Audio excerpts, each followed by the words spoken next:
we're going to take a little time here. So all of these assume that I own the house, I have some equity built in, and I'm going to buy or build a new house, and I want to use my current dwelling as collateral. So again, the gap financing between the purchase or construction of the new and till the sell of the old. That's what we're doing. We're doing this bridge loan, and then we're going to do a permanent loan or not. That's the whole question. So the first one is the traditional two-phase financing. I come in and say, I want to buy or build this house. You say, what do you got for collateral? Well, that house, yeah, but we need down, you say. Okay, well, how about my current place? Okay, or you recommend that. How about your current place? Sure, and I've got some equity. So we're going to do two phases. We're going to do phase one, and when the current house sells, we'll take the equity and we'll take the new loan amount, we'll pay it down, and then that will, I'm going to use the word refinance, so we're going to renew that into a second loan. Phase one is the full amount.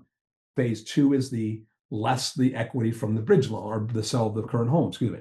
So there's two phases. So what I wrote there is the bridge loan is exempt, and the second loan, that's phase two, is reported as a purchase. It's not a refinance.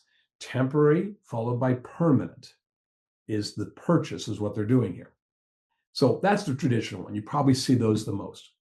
Number two is what I started to talk about earlier, and where I said we've had some examiners that are misquoting this. So make sure you have this. In fact, I wrote this up for them to defend them.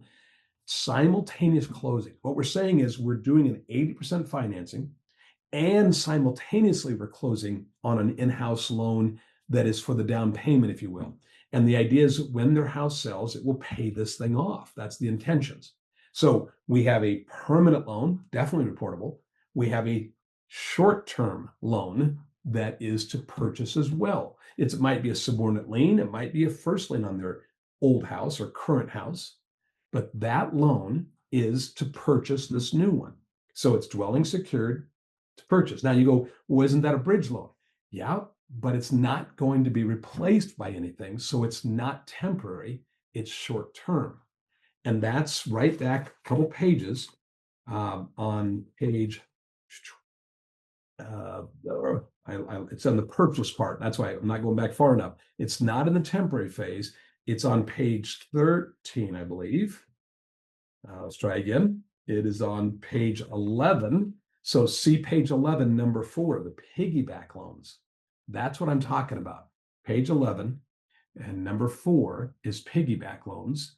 Simultaneous closing. Right there in the reg, it tells us you're to report both of those. Now, 2A, the 80% financing, reportable as originating lender, depending on who makes the credit decision, it's secondary market or you. B, the 80-10 pen, the piggyback part, is also reported. Now let's go on over to 20B. And here I'm talking about, this is very rare, but I have enough equity that I believe is when my house sells, I'll just pay you off. So I live in a really high area. Maybe I moved to California in the 70s and I bought this house, and today it's worth $1 million, and I'm moving back to Nebraska where you can buy most towns for $1 million, all right? And most houses are not as much supply or demand, so the supply lowers the price down, et cetera. So I'm moving back, I'm buying a house for $100,000 and I have $200,000 in equity, something like that. So all I need is a short-term loan. Maybe you call it a bridge loan, but it's short term because there's nothing that follows it. If you remember, we have to have two phases to call it temporary. That's what page 19 or page 18 was telling us. We must have two phases. We're only going to have one phase here, or at least that's the intent. So I say that in the answer to 3, since there's only one phase, it's not temporary, it's short term, and that is reported.